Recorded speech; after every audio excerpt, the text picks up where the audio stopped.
Hip-hop has always been a competitive sport. From its origins when MCs would go back to back at block parties and sound systems, B-boys had their turn-based dance competitions between two individuals or crews, and many DJs, who were originally the focal point of hip-hop, were constantly trying to progress the sound of hip-hop whilst one-upping their peers with technique and creativity on the turntables. We see this competitive energy ever present today, with the recent COVID-19 pandemic forcing the world inside and furthermore online. A lot of our favourite rappers and producers have gone 10 for 10 tracks or 20 for 20 against each other in a friendly battle. Over here in the UK, radio stations like There Is No Signal put the competitive power in the hand of the fans and had fans represent artists in sound clashes.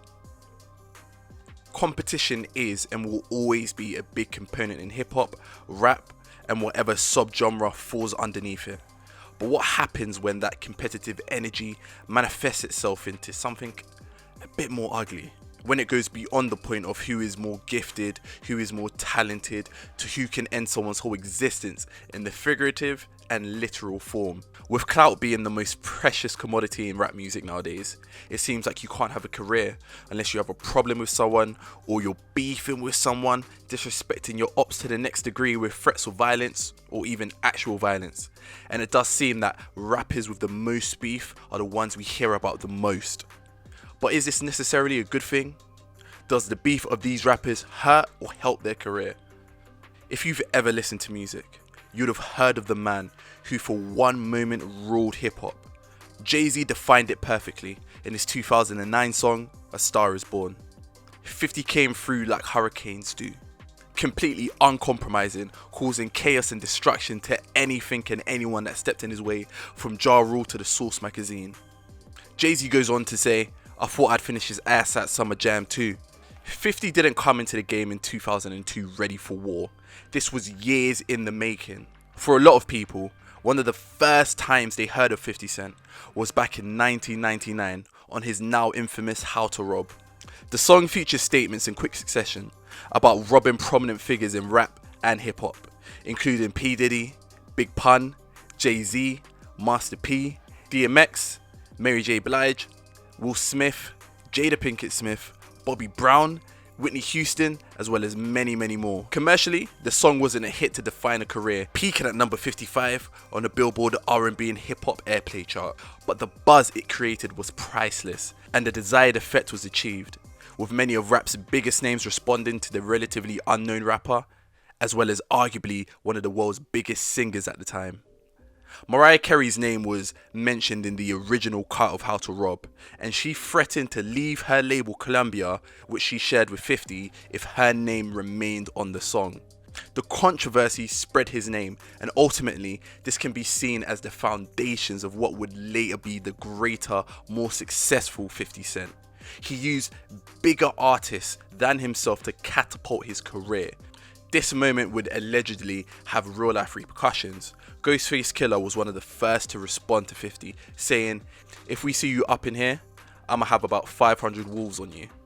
A rumour has it, Ghostface was true to his word, allegedly robbing 50 Cent and Tony Yayo with the help of Lord Supreme. Regardless, 50 would later use this technique against Ja Rule and Murder Inc., who were at the top of the rap industry at the time, and the rest is history. Speaking of the 50 Cent era, one of the things his rivals would diss him on is the fact that he was trying to make getting shot look gangster. Jadakiss famously said on Checkmate, since when has it been cool to get shot and not shoot back?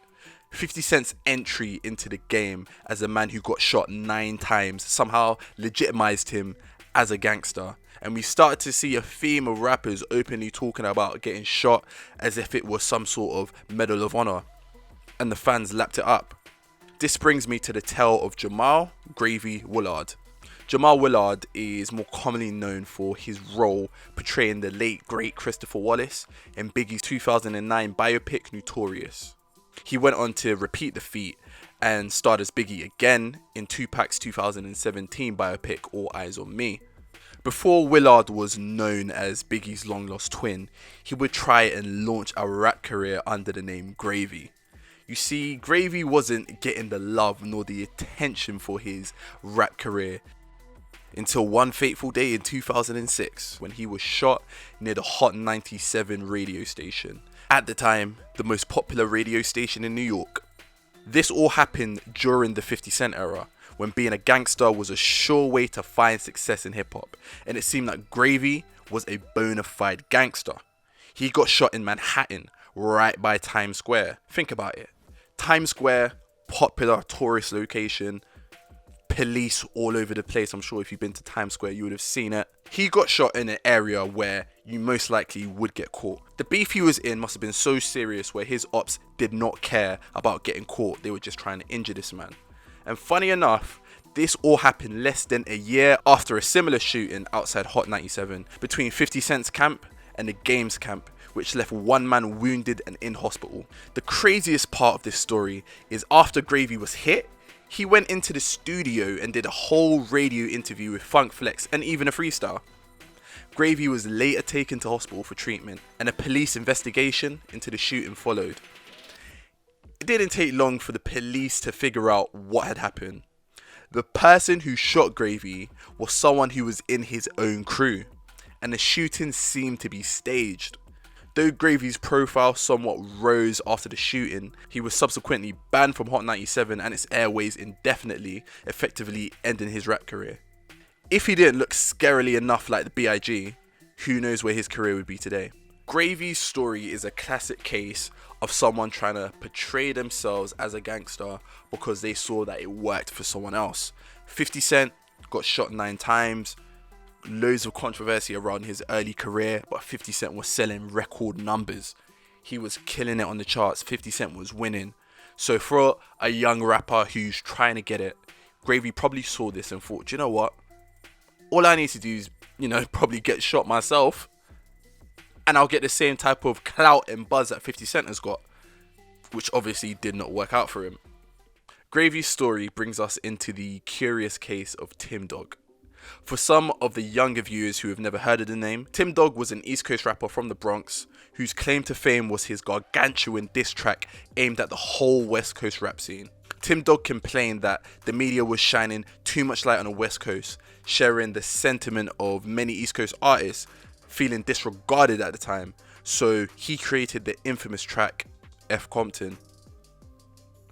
F Compton attacked the city's style of dress, the musical output, and made threats towards several Compton rappers, specifically NWA, who were at the peak of their mainstream success at the time. This diss track wasn't a smash hit, but what it did for Tim Dogg was bring him a lot of exposure, not only from the media, but some of the West Coast's biggest rhyme spitters. He received responses from DJ Quick, Snoop Dogg, Dr. Dre, and Compton's Most Wanted, just to name a few. But unfortunately for Tim Dogg, that would be the peak of his career. Where rappers like DJ Quick and Snoop Dogg established themselves as household names and went on to have gold and multi-platinum albums, Tim Dogg ended up being known as that one guy who made that one song about Compton. In 1998, Snoop Dogg released The Game Is To Be Sold Not Told, which went on to sell 2.1 million records in the US and 5.1 million records worldwide. The same year, Tim Dogg was dropped from his label, and in the following years he would fall into obscurity, trying his old tricks, dissing Snoop and Dre, but this time his disses would be ignored.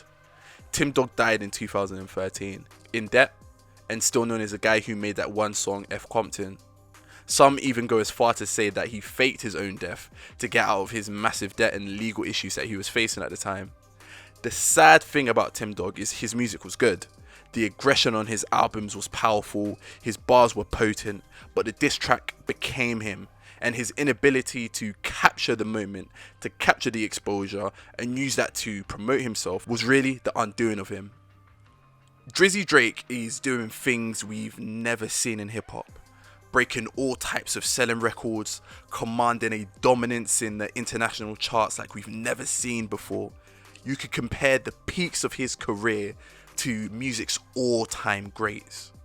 Drake is also from the same school as Jay-Z, who will respond to any shot thrown at him, from Chris Brown and Common to Meek Mill and Kanye West.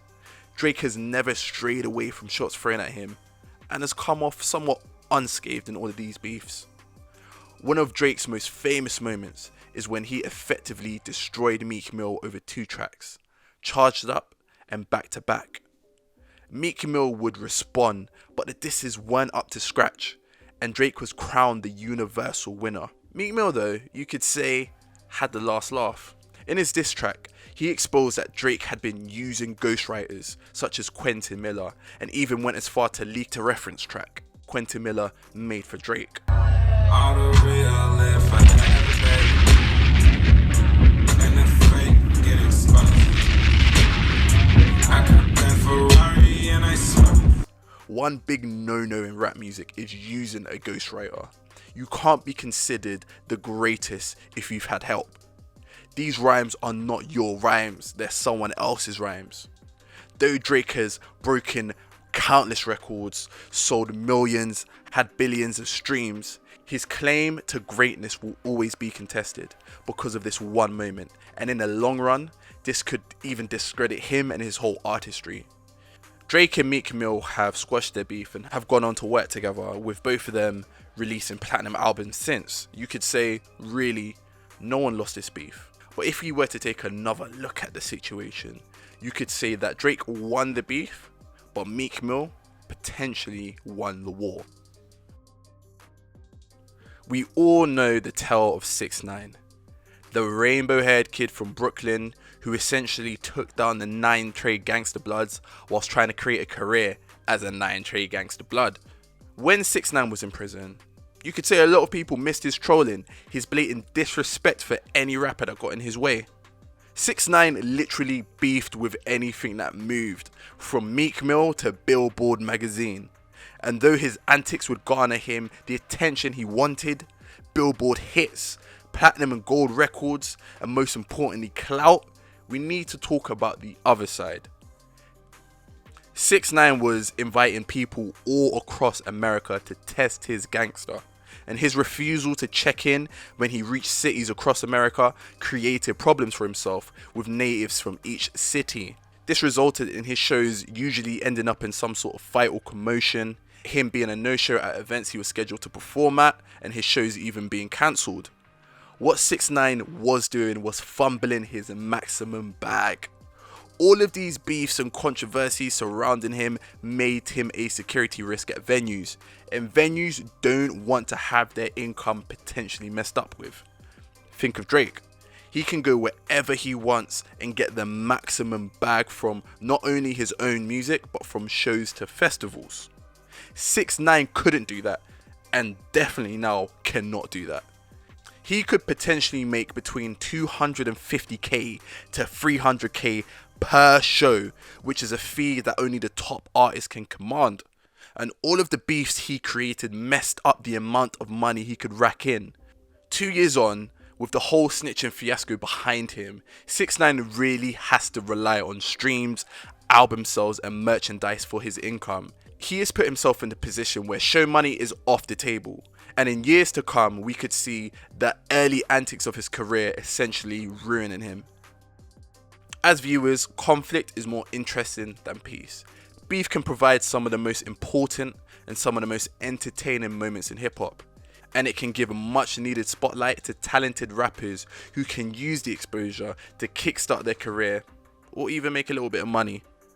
Ultimately though, beef is designed for there to be a winner and a loser, and to a certain extent no one comes away from any beef unscathed, whether that's their reputation being questioned, their pockets being hurt, or actual physical violence. If you play beef well, most definitely it can be beneficial to your career, but the percentage of rappers who use beef to their advantage is slim, and after their brief moment of limelight, they tend to slowly fade. Let me know your thoughts. Let me know if there's any beefs that I've missed out on, any artists who have actually used beef to propel their career to new heights. Comment, rate, subscribe, and I'll catch you in the next video.